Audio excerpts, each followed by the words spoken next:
Sementara itu pemirsa, kasus pembunuhan bayi sendiri dengan mengubur hidup-hidup yang viral di Aceh Tengah diduga bermotif karena tersangka takut ketahuan hasil hubungan gelapnya dengan lelaki lain, di mana suaminya saat ini sedang menjalani pidana di penjara dengan kasus narkoba.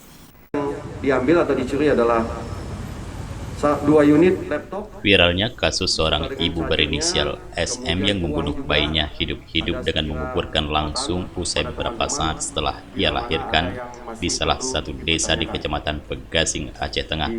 Sang ibu SM diduga membunuh bayinya sendiri dengan motif karena takut ketahuan warga dan suami sahnya yang saat ini dipenjara di Kuta Cani, Aceh Tenggara, bahwa bayi tersebut hasil hubungan gelapnya dengan pria lain.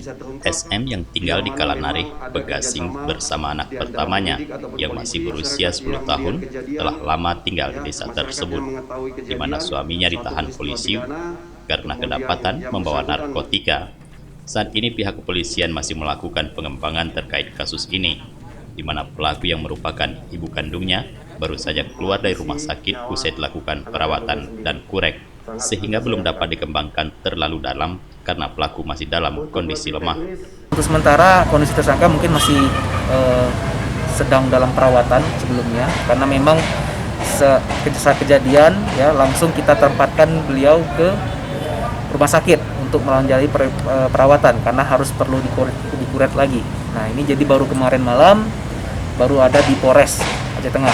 Untuk sementara ini ya mungkin kondisinya masih shock ya, mungkin masih down ya, mungkin makanya saat ini pemeriksaan kita agak menunggu kondisi dari pelaku ini lebih sehat lagi. Polisi telah mengetahui pria yang diduga hubungan gelapnya berinisial SP, namun masih dalam pencarian terkait keberadaannya. Pihak kepolisian belum bisa memastikan terkait adanya keterlibatan SP dalam kasus pembunuhan ini, karena masih butuh pendalaman oleh penyidik. Dari Aceh Tengah, Tim Liputan Aceh TV melaporkan.